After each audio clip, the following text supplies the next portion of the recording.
Green land والا پنگا غلط time پہ لے لیا، اگر اس وقت نہ لیتے تو شاید صورتحال مختلف ہوتی۔ ناظرین، یہ جو غزہ پیس بورڈ ہے، اس کی اہم ڈیوٹیز کیا ہوں گی؟ دیکھیں، ہمیں پتہ کیسے چلے گا؟ آئیڈیل منصوبہ جو ڈونلڈ ٹرمپ کے دماغ میں، جس کے بارے میں ڈونلڈ ٹرمپ بار بار بات کرتے ہیں اور وہ کہتے رہے کہ ایکچولی وہ کرنا کیا چاہتے، تو اگر آپ سارا معاملہ سٹڈی کریں اور آپ دیکھیں کہ ڈونلڈ ٹرمپ نے گزشتہ 1 ڈیڑھ سال میں کیا بیانات دیے، کس طریقے سے یہ منصوبہ بنا اور کہاں تک یہ منصوبہ پہنچا، تو آپ کو اس کے اغراض و مقاصد سمجھ آ جاتے ہیں۔ آپ بڑے آرام سے سمجھ جائیں گے کہ ایکچولی یہ غزہ پیس بورڈ کرے گا کیا۔ میں آپ کو بتا دیتا ہوں کیا کرے گا، اور یہ میری پریڈکشن، مجھے پورا یقین ہے کہ یہ 90% سے زیادہ درستی ثابت ہو، اور پریڈکشن نہیں ہے، یہ ان کا اپنا کہا ہے جو میں آپ کے سامنے رکھوں گا، جو ان کے عزائم ہیں، جو وہ کرنا چاہتے ہیں، وہ بتاتا ہوں۔ نمبر 1، اس میں پیسے جمع ہوں۔ ایسا نہیں ہے کہ اب پیسہ صرف امریکہ لگائے گا۔ امریکہ نے یہ سیکھ لیا ہے کہ دنیا سے پیسہ نکلوا کر پھر خرچ کرنا چاہیے، اپنی جیب سے پیسہ لگانے کا کیا فائدہ؟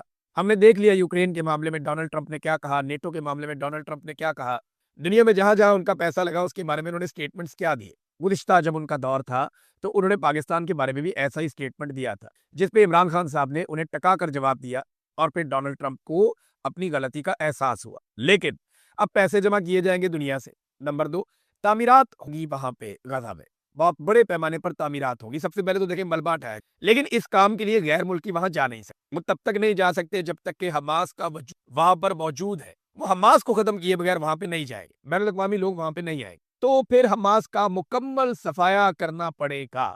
یہ کام کون کرے گا؟ غزہ پیس بورڈ۔ اس میں 2 چیزیں ہیں، ایک پیس بورڈ ہے جس کے اندر یہ سارے ممالک شامل ہیں، اور ایک ایگزیکٹو کمیٹی ہے جس کے اندر ڈونلڈ ٹرمپ، ان کی کچن کیبنٹ، ان کے داماد ہیں، ان کے وزراء ہیں، ان کے قریبی ساتھی ہیں، ٹونی بلیئر ہیں، اور ایک بہت بڑے اسرائیلی بزنس مین ہے۔ یہ سارے لوگ، ورلڈ بینک کا اس کے اندر جو صدر ہے وہ بھی اس کے اندر شامل ہے۔ تو یہ سارے لوگ مل کر ایک ایگزیکٹو کمیٹی بنا جو غزہ سے متعلق بڑے اور اہم فیصلے وہ کرے گی۔ یہ بورڈ کے اندر صرف تجاویز آیا کرے۔ ڈونلڈ ٹرمپ کے پاس ویٹو کی طاقت ہے۔ ڈونلڈ ٹرمپ جو کہہ دے گا اس بورڈ کو وہ کرنا پڑے گا، وہ نہیں کرے گا وہ باہر ہوگا، فارغ ہو جائے گا۔ تو ڈونلڈ ٹرمپ کے پاس ساری کی ساری طاقت ہے۔ ویسے بھی ڈونلڈ ٹرمپ کی بات مانیں گے یہ سارے جو لوگ آئے۔ تو حماس کا مکمل صفایا کیا جائے گا، اور یہی بورڈ جس کے اندر آج شہباز شریف اور ہمارے فیلڈ مارشل شامل ہوئے، یہی بورڈ ذمہ دار ہوگا، کیونکہ دیکھیں جو فوجیں جانی ہیں نا، ان میں ایک فوج پاکستان کی ہونی چاہیے، کیونکہ پاکستان نے اس کے لیے عرضی ڈالی۔ پاکستان کی بطور ریاست یہ خواہش ہے کہ غزہ کے اندر حماس کو کنٹرول کرنے کے لیے پاکستان کی فوج کو ضرور بھیجا۔ اس لیے پاکستان نے ایک عرضی بھی امریکہ کو ڈالی ہے، اور یہ بات امریکہ کے وزیر خارجہ نے بتائی ہے، کوئی اور نہیں بتا۔ تو حماس کا مکمل صفایا کرنا پڑے گا اگر وہاں پہ تعمیرات کا آغاز کرنا ہے، ملبے کو ہٹانا ہے تو، اور پھر تعمیرات کا آغاز کیا جائے۔ فلسطینی عوام کو مختلف ممالک میں منتقل کر دیا جائے، یہاں سے ایک بہت بڑا انخلا بھی ہوگا، بڑے پیمانے پر لوگوں کو نکالا جائے گا، جو نہیں نکلیں گے انہیں مخصوص علاقوں میں محدود کر دیا جائے گا، اور پھر جو انخلا ہو گیا یا لوگ محدود ہو گئے تو اس کے بعد پھر تعمیرات کا آغاز ہو جائے گا۔ یہ دنیا کی سیر و سیاحت اور کاروباری نقطۂ نظر سے ایک بڑی زبردست جگہ بن جائے گا غزہ۔ کاروباری لوگ یہاں پہ آ جائیں گے، بہت بڑے پیمانے پر یہاں پہ سیاحت ہو، یہاں پہ بہت بڑے بڑے ریزورٹس بنیں گے، 5 اسٹار 7 اسٹار ہوٹلز بنیں گے، یہ سارا کچھ یہاں پہ کیا۔ اچھا، پھر یہ بورڈ کیا کرے گا؟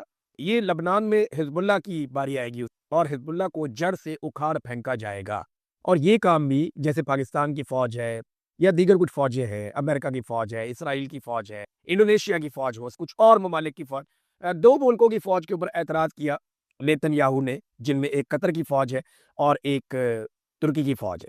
ان دونوں کو نہیں آنا چاہیے۔ ان کے علاوہ جو باقی فوجیں ہیں وہ مل کر اس کے بعد حزب اللہ کو جڑ سے اکھاڑ پھینکیں گے، اور پھر لبنان کے اندر بھی اسرائیل کا اچھا کنٹرول ہو جائے گا۔ پھر اس بورڈ کا مقصد ہے اسرائیل کا قبضہ مضبوط کرنا اور اس کے دفاع کو بہتر کرنا، اس کو تحفظ دینا، مشرق وسطیٰ میں اسرائیل کے خلاف تمام خطرات ایک ایک کر کے ختم کر۔ یہ ڈونلڈ ٹرمپ کی ایک خواہش ہے، بطور دوست وہ اسرائیل کے ساتھ پوری طاقت سے کھڑے ہیں، اور ڈونلڈ ٹرمپ نے جو اسرائیل کے لیے کیا وہ شاید کوئی بھی امریکی صدر نہ کر پایا، نہ شاید آئندہ کر پائے۔ تو ڈونلڈ ٹرمپ کو ہمیشہ اسرائیل کے نقطہ نظر سے ایک بڑی قدر کی نگاہ سے دے، تو ایک ایک کر کے جو ہے وہ اسرائیل کے لیے جو تمام خطرات ہیں مشرق وسطیٰ میں انہیں ختم کیا جائے گا۔ اور ایک بات، یہ جو امید بار بار باندھی جاتی ہے، لوگ بار بار یہ، تو آپ خاطر جمع رکھیں، اس بورڈ میں کسی بھی لمحے کسی بھی جگہ پہ یہ چیز ڈسکس نہیں ہوئی کہ فلسطینی ریاست کا قیام عمل میں آئے گا۔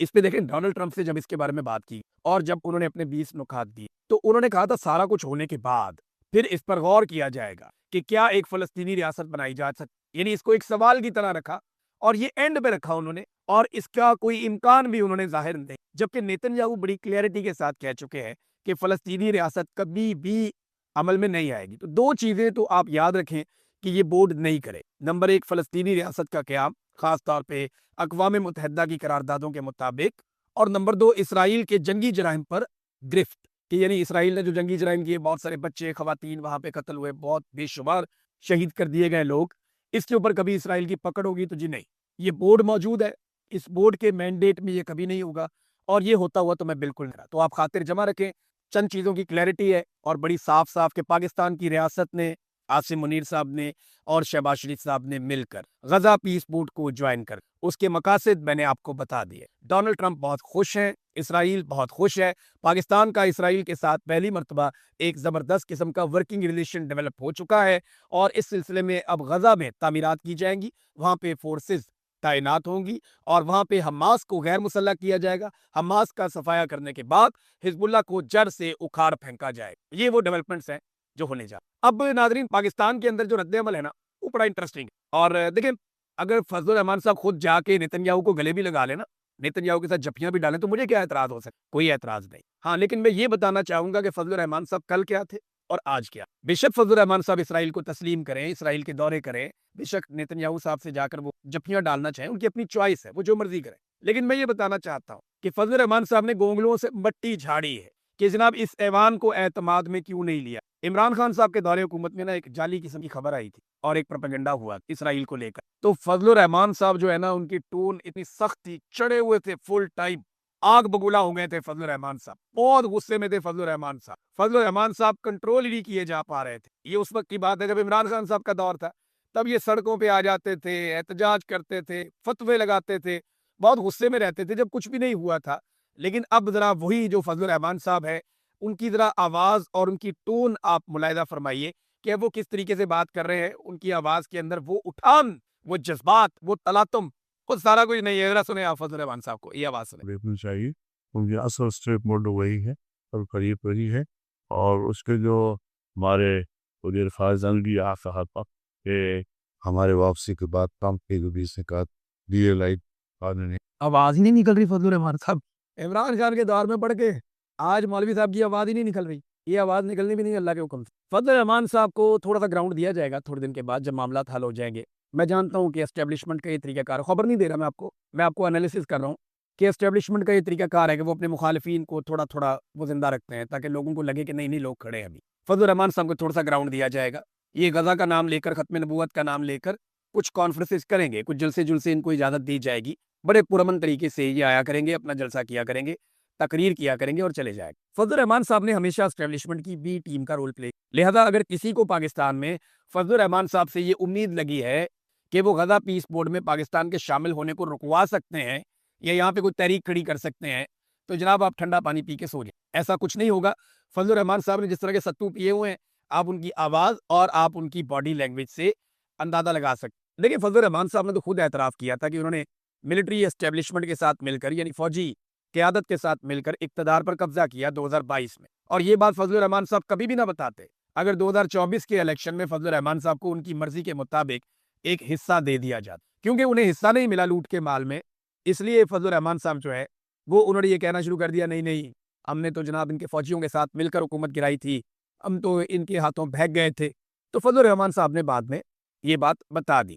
تو یہ ہمیشہ سے اسٹیبلشمنٹ کی بی ٹیم کے طور پہ کام کرتے ہیں، چاہے فضل الرحمان صاحب ہوں، چاہے جماعت اسلامی ہو، چاہے بہت ساری اور مذہبی، تو یہ چلتا رہتا ہے اسی طرح۔ ناظرین، پیوٹن نے اس کے اوپر فضل الرحمان سے بہتر بیان دیا، اور پیوٹن نے بڑا زبردست بیان دیا، پاکستان سے اس قسم کے بیان کی توقع کی جا رہی تھی۔ اور میں آپ کو ایک چیز اور بتاؤں، اگر پاکستان کھڑا ہو جاتا نا اس معاملے پہ، ڈٹ جاتا کہ ہم دستخط نہیں کر رہے، تو میں آپ کو یہ بتاتا ہوں کہ سعودی عرب کے لیے بھی مشکل ہو جاتا اور ترکی کے لیے بھی مشکل ہو جاتا اور دنیا کے بہت سارے ممالک کے لیے مشکل ہو جاتا۔ تو اس لیے پاکستان سے پہلے کام یہ کروایا گیا، پاکستان سے پہلے اسٹیٹمنٹ دلوایا گیا، اس کے بعد پھر باقی بھی، کیونکہ پاکستان جب ایک ملک کھڑا ہو جاتا ہے نا تو باقی ملکوں کے لیے مشکل ہو جاتا ہے کہ نہیں انہوں نے پوزیشن، ہمیں بھی یہ پوزیشن لینی چاہیے، ان کے اوپر دباؤ آ جاتا ہے، اخلاقی دباؤ۔ لیکن شہباز شریف صاحب اور کھڑے ہونے کا معاملہ، یہ تو سوال ہی پیدا ہے۔ ڈاکٹر صابر ابو مریم ہے، جنہوں نے فلسطین کے مسئلہ پر پی ایچ ڈی کی ہے اور یہ سیکرٹری جنرل فلسطین فاؤنڈیشن بھی ہیں، انہوں نے پیوٹن کا ایک بیان جو ہے، پیوٹن نے کہا کہ روس اس وقت تک کسی نام نہاد امن کونسل میں شامل نہیں ہوگا جب تک کہ فلسطینی عوام کو اقوام متحدہ کی قراردادوں کے مطابق